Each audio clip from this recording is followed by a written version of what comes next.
بسم اللہ الرحمن الرحیم نحمدہ و نصلی علی رسولہ الکریم اما بعد۔ قربانی کورس کا 24واں عنوان ہے ذبح کرنے کا طریقہ اور اس کے آداب اور مسائل۔ تو سب سے پہلے قربانی کو ذبح کرنے کے لیے جو چیزیں انتہائی ضروری ہیں اور شرط کا درجہ رکھتی ہیں، یعنی ان کا خیال رکھے بغیر یہ ذبح درست نہیں ہوگا اور جانور حلال نہیں ہوگا، ان کا ذکر کرنا ضروری ہے۔ تو ان میں سب سے پہلی چیز یہ ہے کہ جو ذبح کرنے والا ہے اس کے اندر کچھ صفات پائی جانی چاہیے۔ ایک تو جو جانور ذبح کرنے والا ہے وہ عاقل ہو، بہت چھوٹا ناسمجھ بچہ یا مجنون وغیرہ نہ ہو جو ذبح کے مسائل سے ناواقف ہے، تو عقل مند یعنی سمجھدار شخص ہو۔ دوسری بات یہ ہے کہ وہ جو جانور کو ذبح کرنے والا ہے وہ مسلمان ہو، کوئی ہندو ہے، قادیانی ہے، آتش پرست ہے، یا جو دہریہ وغیرہ ہے، یا ایسے لوگ جو بالکل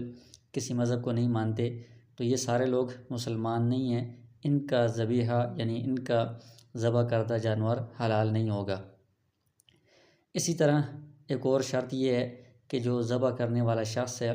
اگر وہ مسلمان ہے لیکن اس کے اندر شرکیہ عقائد اس میں پائے جاتے ہیں یا ملحدانہ نظریات کا وہ حامل ہے، اس کے نظریات اس طرح شرکیہ یا الحاد والے ہیں، تو اس کی قربانی بھی درست نہیں ہوگی، اس کی ذبح کرنے سے بھی جانور حلال نہیں ہوگا۔ تو اس لیے یہ ذبح کرنے میں جیسا کہ آگے آئے گا کہ پہلے تو کوشش کرنی چاہیے کہ خود بندہ اپنے جانور کو ذبح کرے، اگر خود نہ کر سکے تو جس قصائی کا یا جس شخص کا بندوبست کیا جا رہا ہے وہ اپنے جاننے والا ہو، جس کے عقائد و نظریات سے بندہ واقف ہو اور اس کے عقائد و نظریات درست ہوں، اسی کو ذبح کرنے کے لیے بلایا جائے۔ کوئی اجنبی شخص اس میں ذبح کرنے کے لیے اس کو نہ بلایا جائے۔ اگر ضرورت پڑے تو بندہ اس کے جاننے والوں سے یا کسی طرح تحقیق کر کے معلوم کر لے کہ اس کے عقائد اور نظریات کیا ہیں۔ تو یہ لازمی چیز ہے، ضروری چیز ہے، کیونکہ اس سے جانور کے حلال یا حرام ہونے میں فرق پڑتا ہے۔ اور اس کے بعد ایک اور شرط یہ ہے جانور کو حلال کرنے کے لیے یا اس ذبح کو قربانی کو درست کرنے کے لیے کہ جو ذبح کرنے والا ہے وہ اللہ تعالیٰ کا نام لے کر جانور کو ذبح کرے۔ بسم اللہ اللہ اکبر یہ مسنون تکبیر ہے، یہ کہہ دے یا صرف بسم اللہ بھی کہہ دے تب بھی یہ جانور حلال ہو جائے گا۔ اور اگر کوئی شخص مسلمان ہے اور عقائد و نظریات اس کے ٹھیک ہیں، اس نے پہلے تو اس کا ارادہ تھا، ذہن میں تھا کہ ذبح کرنے کے وقت یہ تکبیر پڑھنی ہے، لیکن عین ذبح کرنے کے وقت وہ بھول گیا، بھولے سے تکبیر اس سے رہ گئی ہے، تو پھر بھی یہ قربانی کا جانور حلال ہو جائے گا، یہ ذبح اور قربانی درست ہوگی۔ لیکن اگر جان بوجھ کر کوئی تکبیر کہنا چھوڑ دے ذبح کرتے وقت تو اس سے وہ جانور حلال نہیں ہوگا، وہ حرام ہی شمار ہوگا۔ اور جو بندہ چھری چلا رہا ہے، ذبح کر رہا ہے، اس کے لیے تکبیر کہنا ضروری ہے۔ ایک بندہ اگر ذبح کر رہا ہے تو وہ ایک بندہ کہے گا، 2-3 آدمی مل کر اگر وہ چھری پکڑ کر ذبح کر رہے ہیں، چھری چلا رہے ہیں، تو ان تینوں کے لیے یہ تکبیر کہنا ضروری ہوگا۔ جو باقی لوگ جانور کو پکڑنے والے ہیں ان کے لیے تکبیر کہنا ضروری نہیں ہے۔ پھر جانور کو حلال کرنے کے لیے یا قربانی درست کرنے کے لیے ایک اور شرط یہ ہے کہ ذبح کرتے وقت جو گردن میں 4 بڑی رگیں ہوتی ہیں، ایک سانس کی نالی ہوتی ہے نرخرہ جسے کہتے ہیں، ایک خوراک کی نالی ہوتی ہے اور 2 خون کی رگیں ہوتی ہیں، یہ کل 4 ہو گئی ہیں۔ ان 4 میں سے کم از کم 3 کا کٹنا ضروری ہے۔ اگر 3 سے کم کٹ گئی ہیں رگیں، 2 یا 1 کاٹی ہے تو وہ جانور حلال نہیں ہوگا، حرام ہوگا۔ 3 کم از کم یہ کٹ جائیں، یہ ضروری ہے، اور بہتر یہ ہے کہ چاروں کو کاٹ دینا چاہیے۔ تو یہ وہ شرائط ہیں جو ضروری ہیں، ان کا لحاظ رکھنا ضروری ہے، ورنہ جانور ہی حلال نہیں ہوگا، قربانی درست نہیں ہوگی۔ اس کے بعد اب ہم مکمل طریقہ اور اس کے جو ذبح کرنے کے آداب ہیں اور اس کے اندر جو جن باتوں کا خیال رکھنا ضروری ہے وہ ہم بیان کریں گے۔ تو سب سے پہلے بات تو یہ ہے کہ جیسا کہ پہلے عرض کیا تھا کہ بہتر یہ ہے کہ چند دن پہلے بندہ قربانی کا جانور خریدے، اس کا اکرام کرے، اس کو چارہ وغیرہ کھلائے اور اس کو اپنے ساتھ مانوس کرے، یہ زیادہ بہتر افضل ہے۔ تو جب جانور پہلے سے بندے نے اپنے پاس رکھا ہوا ہے تو قربانی کرنے سے پہلے بھی اسی طرح اس کا اکرام کرے، یعنی اس کو چارہ کھلائے، اس کو پانی پلائے، یہ بہتر ہے۔ اور پھر اس کے بعد جب اس کو ذبح والی جگہ پر لایا جا رہا ہو تو اس کو گھسیٹ کر نہ لایا جائے، بلکہ نہایت نرمی کے ساتھ اس کو آہستگی کے ساتھ ذبح کرنے والی جگہ پر لایا جائے۔ پھر اس کے بعد جس چھری کے ساتھ یا جس آلے کے ذریعے سے ذبح کیا جائے گا اس کو پہلے سے صحیح تیز کر لینا چاہیے، یعنی وہ چھری یا آلہ تیز دھاری دار ہونا چاہیے۔ لیکن چھری اگر تیز کرنے کی ضرورت پڑے تو جانور کے سامنے تیز نہ کریں، بلکہ ایک طرف ہو کر چھری کو تیز کیا جائے۔ اسی طرح اگر ایک جگہ پر ایک سے زائد جانوروں کو ذبح کیا جا رہا ہے تو ایک جانور کے سامنے دوسرے جانور کو ذبح نہ کریں۔ جس جانور کو ذبح کیا جا رہا ہے اس جگہ سے دوسرے جانوروں کو سائڈ پر ایک طرف کر دیا جائے کہ ان کو نظر نہ آئے۔ اور پھر قربانی کا جو جانور ہے وہ بہتر اور افضل یہ ہے کہ اپنے ہاتھ سے ذبح کیا جائے، جیسے کہ پہلے بھی حدیث آپ کے سامنے آئی ہے کہ آپ صلی اللہ علیہ وسلم نے مینڈے ذبح کیے اور اپنے دست مبارک سے ان کو ذبح فرمایا۔ تو بہتر یہ ہے کہ جس شخص کی قربانی ہے وہ خود اپنے ہاتھ سے ذبح کرے، لیکن اگر خود ذبح نہیں کر سکتا یا ہمت نہیں ہوتی تو پھر جو وہ کسی اور سے ذبح کروا رہا ہے تو کم از کم وہاں پر موجود ہونا چاہیے، یا ایک جانور میں زیادہ شرکاء ہیں تو وہ سارے شرکاء وہاں پر موجود ہونے چاہیے، اپنے سامنے ذبح کروائیں۔ اور پھر ذبح کرنے کا طریقہ کیا ہے؟ اونٹ کے لیے سنت طریقہ ہے نحر کرنا۔ نحر کا مطلب یہ ہوتا ہے کہ وہ کھڑا ہی ہوگا اور اس کے آگے والے جو دو ٹانگیں ہیں ان میں سے ایک ٹانگ کو اوپر کر کے اس کے گھٹنے سے نیچے والا حصہ اور اوپر والے حصے کو آپس میں ملا کر رسی سے باندھ دیا جائے گا، اور اس کے بعد اس کی گردن کا جو آخری حصہ ہے سینے کے قریب وہاں پر چھری کے ذریعے سے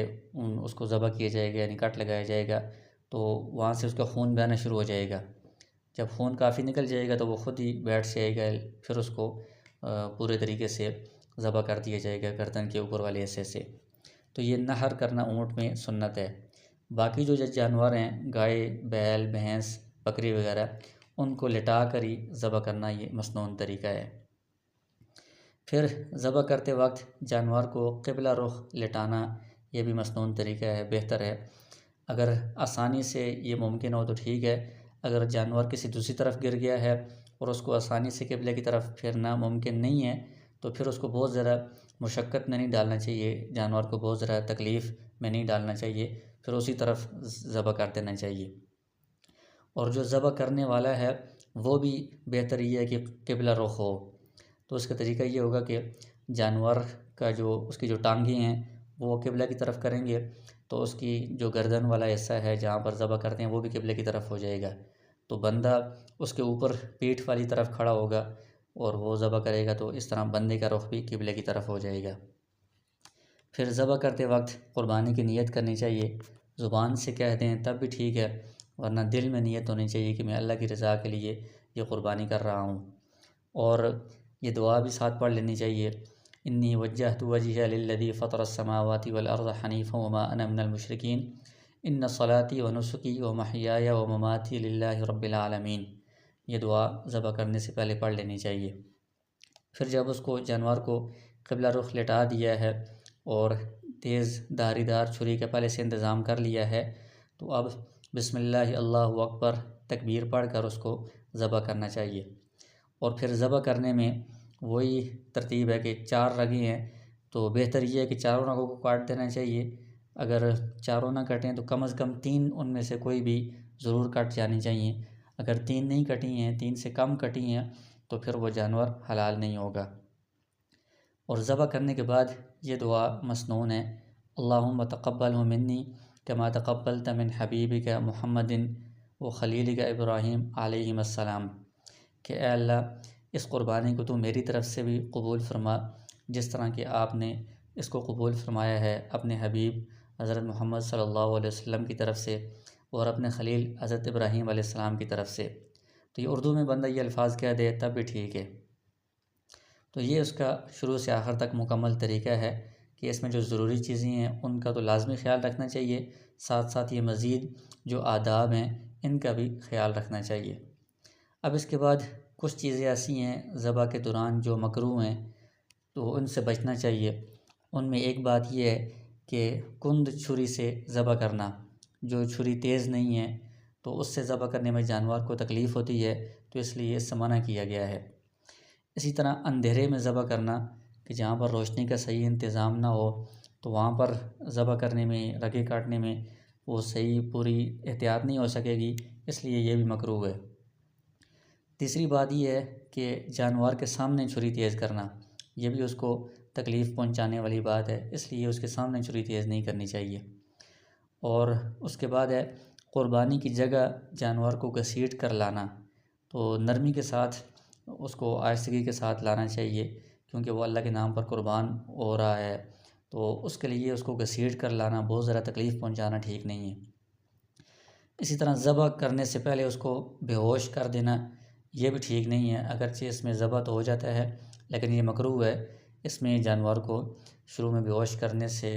اس کو تکلیف بھی ہوتی ہے، اور ایسا بے ہوش ہونے کی حالت میں جو ذبح ہوتا ہے وہ ذبح کرنا مکروہ بھی ہے۔ اسی طرح ذبح کرنے کے بعد اس کی گردن کو توڑ دینا،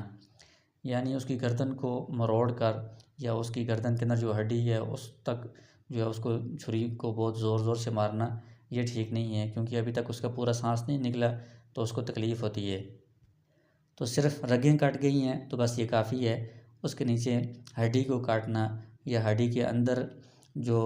مغز ہوتا ہے اس کو اس تک جو ہے چھری کو لے کر جانا یا چھری کو زور سے مارنا، یہ ٹھیک نہیں ہے، مکروہ ہے۔ اسی طرح ذبح کرنے کے دوران گردن کو بالکل علیحدہ کر دینا، یہ بھی ٹھیک نہیں ہے، بس رگیں کاٹ دیں، اس کے بعد اس کو چھوڑ دیں، خون اس کا بہتر ہے، بعد میں آخر میں اس کی گردن علیحدہ کی جائے، ذبح کے دوران علیحدہ کرنا یہ مکروہ ہے۔ اسی طرح جانور کے ٹھنڈا ہونے سے پہلے کھال اتارنا، یہ بھی مکروہ ہے، یعنی اس کو ذبح کرنے کے بعد چھوڑ دیا جائے، اس کا سانس خون وغیرہ نکل جائے، سانس اچھی طرح نکل جائے، صحیح ٹھنڈا ہو جائے، اس کے بعد اس کی کھال اتارنی شروع کرنی چاہیے۔ تو ذبح کرنے کے بعد فوراً ہی، ابھی اس کا سانس پورا نہیں نکلا، ٹھنڈا نہیں ہوا، فوراً ہی اس کی کھال اتارنا شروع کرنا، یہ اس کو تکلیف پہنچانے والی بات ہے، تو اس میں احتیاط کرنی چاہیے۔ عام طور پر جو کسی دوسرے کو جب بلایا جاتا ہے اس کے لیے، ذبح کرنے کے لیے، تو اس نے آگے اور لوگوں کے پاس بھی جانا ہوتا ہے، تو اس لیے وہ بہت جلد بازی میں اس طرح کرتے ہیں، تو اس میں ان ساری چیزوں کا بہت خیال رکھنا چاہیے کہ جو بندہ وہ آپ کا جانور ذبح کر رہا ہے، اس کے بعد بھی اس نے بہت سارے لوگوں کے جانور ذبح کرنے ہیں، تو جلد بازی میں وہ رگیں بھی صحیح کاٹے، اس کا بھی آپ دھیان رکھیں، دیگر جو آداب بیان کیے گئے ہیں ان کا بھی خیال رکھے، اور جن مکروہات کو بیان کیا ہے ان مکروہات سے بھی وہ اجتناب کرے، ان سے بچے۔ تو اس میں جو باقی آداب اور مسائل ہیں ان کو دیکھنا، ان کی رعایت رکھنا بھی بہتر ہے، ضروری ہے، لیکن جو شرائط بیان کی گئی ہیں شروع میں ان کا خیال رکھنا، ان کی رعایت کرنا یہ بہت ہی ضروری ہے۔ تو ان کا خلاصہ یہ ہے کہ جو جانور ذبح کرنے والا ہے وہ سمجھدار ہو اور مسلمان ہو۔ جو اہل کتاب ہیں، ویسے تو یہ کہا جاتا ہے کہ اہل کتاب کا ذبیحہ حلال ہے، لیکن اس سے مراد وہ اہل کتاب ہیں کہ جو اپنے جو آسمانی ان کا مذہب ہے اس کی بنیادی چیزوں سے واقف ہوں، ان پر عمل کرتے ہوں۔ آج کل کے جو اہل کتاب ہیں یہودی یا عیسائی، وہ نام کے اہل کتاب ہیں، نام کے عیسائی یا یہودی ہیں، ان کو اپنے مذہب کی تعلیمات پر اس طرح یقین نہیں ہے یا اپنی مذہب کی تعلیمات پر وہ عمل کرنے والے نہیں ہیں، تو آج کل کے اہل کتاب کا ذبیحہ درست نہیں ہوگا۔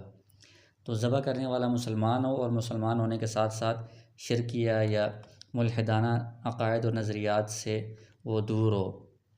اسی طرح ذبح کرتے وقت یہ تکبیر کہنا بھی ضروری ہے، جان بوجھ کر اس کو چھوڑ دینے سے جانور حلال نہیں ہوگا۔ اور جو رگیں کاٹنی ہیں ان کا بھی خیال رکھنا ضروری ہے کہ 4 میں سے 3 کم از کم ضرور